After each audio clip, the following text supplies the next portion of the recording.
ओम नमः शिवाय। जय शिव शक्ति, जय लक्ष्मी नारायण। आज का मेरा जो ये चलचित्र है, ये बहुत ही तत्काल संदेश है भगवान का, परमपिता परमेश्वर शिव और माँ आदिशक्ति जगदम्बा माँ का। उनसे मुझे ये संदेश प्राप्त हुआ है जो मैं अपनी दिव्य स्त्रियों को देना चाहती हूँ। और ये जो आज का संदेश है, जितनी भी ये जो जागृत दिव्य स्त्रियाँ हैं, ये उनके लिए महत्वपूर्ण है। जो भी जागृत है, दिव्य स्त्री हो या फिर दिव्य पुरुष हो, ठीक है। लेकिन सबसे ज़्यादा महत्वपूर्ण है दिव्य स्त्रियों के लिए। देखिए, अभी तक जितनी भी दिव्य स्त्रियाँ थी, उनको जो भी पिछले एक सप्ताह से जो भी ऊर्जा मिल रही थी, जिसकी वजह से वो बहुत दुखी थी, वो बहुत परेशान थी, उनको बहुत ज़्यादा बेचैनी थी, बहुत ज़्यादा वो रोई थी, उनकी आत्मा रोई थी। एक तड़प थी उनको कि पता नहीं मेरे दिव्य पुरुष कैसे हैं, क्या वो किसी मुसीबत में, उनको बार बार ऐसे आत्मा से जो है एहसास हो रहा था कि मेरे दिव्य पुरुष जो है किसी मुसीबत में है। क्योंकि जो लोग अभी संपर्क की स्थिति में नहीं है, वो तो और भी ज़्यादा परेशान थी, ठीक है। तो जिस वजह से जो है वो जो ऊर्जा थी दिव्य स्त्रियों की, वो बहुत ही ज़्यादा ख़राब थी। दिव्य पुरुष का भी हाल जो है बहुत बुरा था, जो मैं अपने पिछले संदेशों में, वीडियो में बता चुकी हूँ कि उनकी जो है वो जागृत हो रही है, भगवान जो है उनको जागृत कर रहे हैं। तो उसकी ऊर्जा जो है आप लोगों को, मतलब दिव्य स्त्रियों को मिल रही है। लेकिन जो कल से हो रहा है, कल से जो आपको दिव्य पुरुष ऊर्जा की वजह से बहुत परेशानी, बेचैनी, तड़प, सिर दर्द हो रहा था, आपके शरीर के अंगों में दर्द था, पीड़ा थी, वो सब दिव्य ऊर्जा, वहाँ दिव्य पुरुष की ऊर्जा जो मिल रही थी वो थी आपकी ये भी 3-4 दिन से। लेकिन कल से अगर जो बात करें, रात से खासकर जो दिव्य स्त्रियों के साथ में हो रहा है, जो वो परेशान है, जो वो पीड़ा में है, जो उनको तकलीफ हो रही है, वो उनकी स्वयं की ऊर्जा है। जी हाँ, जो भी आध्यात्मिक संसार में जो है उनका स्तर ऊपर उठ चुका है, वो संतुलित है, उसके बाद भी उनको वो पीड़ा में है, उनको वापस से जो है भगवान फिर से जो है उनकी परीक्षा हो रही है कि आप किसी भी स्थिति में धैर्य कैसे बनाए रखते हैं, कैसे आप शांत रहते हैं, कैसे अभी भी अगर आपको बहुत आपकी कड़ी परीक्षा ली जाए तो क्या आपने सच में परमपिता परमेश्वर को जो है उनको समर्पित किया है अपने आप को। उनके हर जो भी उनका निर्णय होगा क्या आप उसे मानोगे। ये सारी परीक्षाएं हो रही हैं दिव्य स्त्रियों की। आप बहुत ध्यान से सुनिएगा, मैं सच कह रही हूँ। तो वो यही कह रहे हैं कि कहने को तो कह देते कि जो भी परमपिता परमेश्वर करेंगे हमें सब स्वीकार है, हमने अपने आप को समर्पित कर दिया है, अपनी समस्याएं जो है वो परमपिता शिव और माँ आदिशक्ति पार्वती को जो है समर्पित कर दी है, ठीक है। लेकिन उन दिव्य स्त्रियों के लिए खासकर परीक्षा है जो अभी भी ऊपर ऊपर तो बोल देती है, लेकिन मन में कहीं ना कहीं उनके डीएम है, डी हाँ, दिव्य पुरुष है, ठीक है। तो भाई अगर ऐसी कोई भी स्त्री है जिनके अंतः मन में उनके दिव्य पुरुष हैं अलग बात है, वो तो खुद भगवान को पता है। लेकिन अगर आपने समर्पित कर दिया तो भगवान का निर्णय भी आपको स्वीकार होगा। दिव्य पुरुष आपके जीवन में आए या दिव्य पुरुष आपके जीवन में नहीं आए, जो भी आपके जीवन में आएगा परमपिता परमेश्वर देंगे, वो बहुत अच्छा होगा आपके जीवन में। उसके 2 कारण हो सकते हैं, या तो वो आपका प्रारब्ध होगा जिससे आपका पुराना लेना देना होगा और आपको उसे समाप्त करना होगा, मतलब आपको अपने पुराने जन्म का जो भी लेखा जोखा किसी पुरुष के साथ रह गया होगा तो आप उसके साथ बंधोगे। लेकिन अगर नहीं रह गया होगा तो भगवान आपकी परीक्षा लेंगे, आपका धैर्य देखेंगे और इसके बाद में फिर जो आप चाहोगे वही होगा, ठीक है। तो बता दें हम आपको परीक्षा कैसे लेंगे।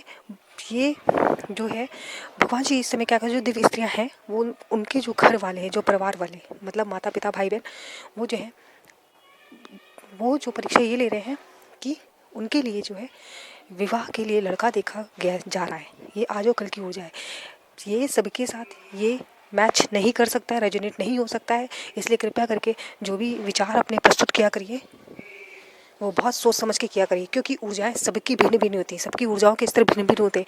इसलिए जिसके साथ मैच ना करे तो मत सोचिए कि मेरे साथ मैच की। अब मान लो अगर 16-17 साल की लड़की है, वो 18 साल को पता चल रहा कोई दिव्य पुरुष है उनके साथ, अब उनके तो घर वाले भी लड़का नहीं देखेंगे ना, तो वो उनके साथ नहीं मैच कर सकता है। तो अपनी अपनी ऊर्जाओं के स्तर को समझिएगा और अपना विवेक का कार्य करिएगा, ठीक है। जिसके साथ जो ऊर्जा मैच कर रही है उसको लीजिएगा। और हाँ, अगर आपके साथ ये जो मिल रहा है, जो मेरी बातें, उसको अपना विचार ज़रूर नीचे प्रस्तुत कीजिएगा कमेंट बॉक्स में, ताकि ये आपकी आत्मा का भी उद्देश्य है कि आपके विचार जब नीचे प्रस्तुत होते हैं तो जब दूसरे लोग देखते हैं, दूसरी दिव्य स्त्रियाँ देखती हैं, ठीक है, तो उनको ये एहसास होता है कि सिर्फ उनके साथ ही ऐसा नहीं हो रहा है, संसार में और भी दिव्य स्त्रियाँ हैं जिनके साथ इस तरीके से भगवान परीक्षाएं ले रहे हैं।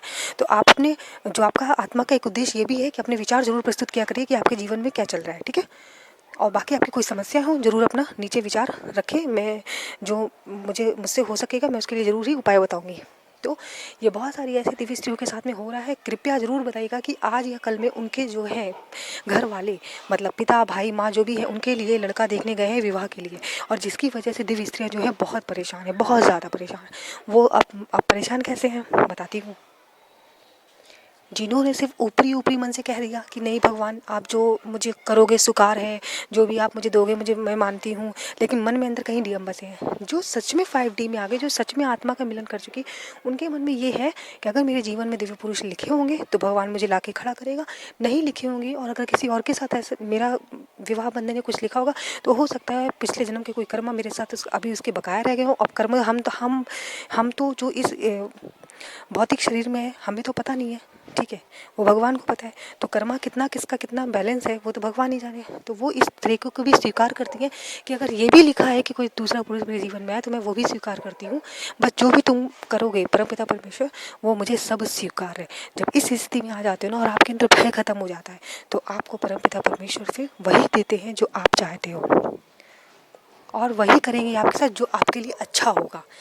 मुझे लगता है कि आप लोग को हमारी बातें बहुत अच्छे से समझ आ रही होंगी। एक हमेशा जीवन बात रखना कि तुम परम पिता परमेश्वर शिव शक्ति को समर्पित हो जाओ तो तुम्हारे जीवन में जो है पहली चीज़ तो कोई नकारात्मक ऊर्जा नहीं रहेगी, दूसरा जो रहेगी भी तो उसे भगवान हटा देंगे, तीसरा कि अगर आप कुछ गलत निर्णय भी लेते हो तो भगवान आपको जो है वो सुरक्षित करेंगे, उस निर्णय से बाहर निकालेंगे और आपके लिए वो अच्छा करेंगे जो आपके लिए बहुत अच्छा होगा। भले आपको कुछ देर के लिए पीड़ा हो कि शायद ये गलत हो रहा है लेकिन वो अच्छे के लिए हो रहा है। जब आप जीवन में आगे बढ़ोगे तब आपको एहसास होगा कि नहीं भगवान ने तो बहुत सही किया, मैंने गलत निर्णय लिया था, ठीक है। तो ये पूरी ऊर्जा का हाल है। तो इस समय जो आप लोगों की दिव्यश्री की जो ऊर्जा है, जो आप परेशान हो रहे हैं रो रहे हैं, ये अब आपकी स्वयं की ऊर्जा है, ये ध्यान रखिए। पुरुषत्व ऊर्जा है लेकिन उसका प्रतिशत अब कम हो चुका है। अब भगवान आपकी भी परीक्षा ले रहे हैं। इस परीक्षा को बड़े हंस करके प्रसन्न चित्त मुद्रा में होकर के भगवान को समर्पित होकर भगवान के भजन सुन करके जो है इस परीक्षा को पास करिए, ठीक है। ये परीक्षा को आप पास करिए और बस यही है कि जीवन है ही कितना, भगवान जो भी करेंगे सब अच्छा करेंगे और भगवान के भजन सुनिए, अपने आप को संतुलित रखिए, ठीक है। और ये सोचिए कि जो भी करेंगे जो अच्छा होगा। कुछ ऊर्जाओं के हाल ऐसे हैं कि उनको जो है नौकरी को लेकर के परेशानी हो रही है उनके घर वालों से कि भाई हमने तुम्हारे ऊपर इतने लाखों रुपए खर्च किए, इतना मेहनत करके तुमको पढ़ाया और अभी तक तुम्हारी नौकरी नहीं लगी है। ये एक एक पॉइंट लिख लीजिएगा। जिन जिन दिव्य स्त्रियों के साथ ऐसा हो रहा है कृपया करके आप अपने विचार जरूर डालिएगा, हाँ मेरे साथ ऐसा हो रहा है, ठीक है, ताकि दूसरी स्त्रियों को पता चल सके। तो उनके साथ क्या हो रहा है कि वो उनको वहाँ पे परिवार वाले ट्रिगर दे रहे हैं। अब हम आपको बताते हैं जो अभी तक आपके सोलमेट थे, मतलब आपके आत्मीय माता पिता भाई बहन जो आपके साथ बड़ा अच्छा जिनका संबंध था, वो भी जो है इस समय जो ये भी परीक्षा की घड़ी है भगवान की, वो भी इस समय जो है आपको जो है वो परेशानी में डाल रहे हैं।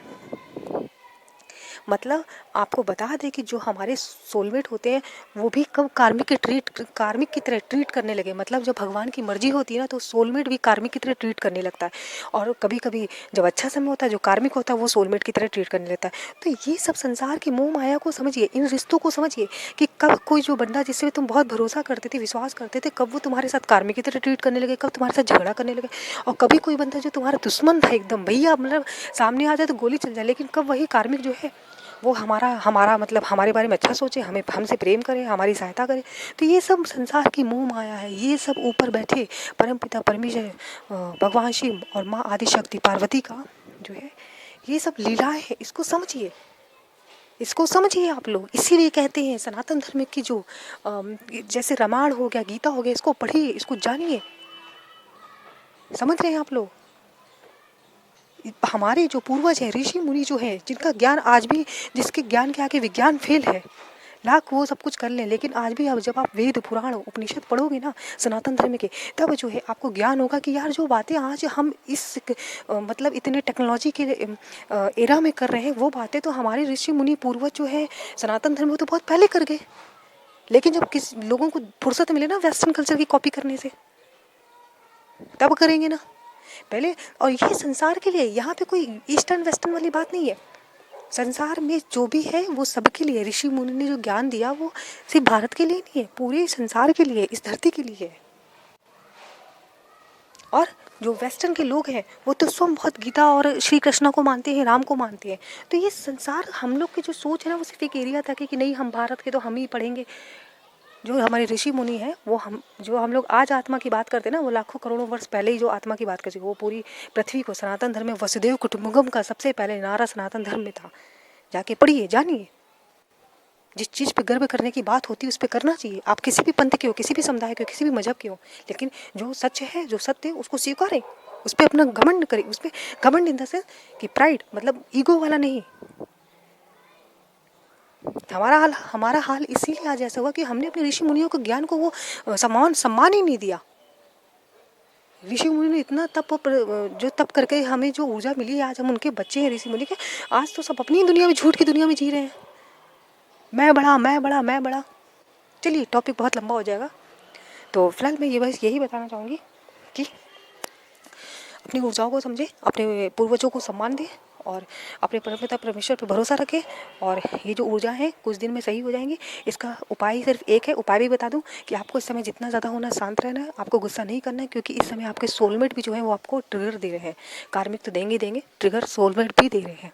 मतलब आपके माता पिता भाई बहन ये सारे ही आपको जो है ट्रिगर दे रहे हैं। ठीक है, तो आप इस समय शांत रहें और बस भगवान को समर्पित रहें, पूजा पाठ करें, जो होगा उसे स्वीकारें। अंततः होगा वही जो दिव्य पुरुष और दिव्य स्त्रियाँ चाहते हैं, जिन्होंने सचमुच पूर्णतः समर्पण कर दिया, उनको ही फल मिलेगा। ये आप मेरी बात लिख लो, ठीक है। ये जो ऊपर ऊपर का समर्पण है, भगवान को तुम दुनिया को मूर्ख बना सकते हो, इस 3D वर्ल्ड में लोगों को मूर्ख बना सकते हो, लेकिन भगवान को मूर्ख नहीं बना सकते। भगवान तो तुम्हारे मन को पढ़ ले।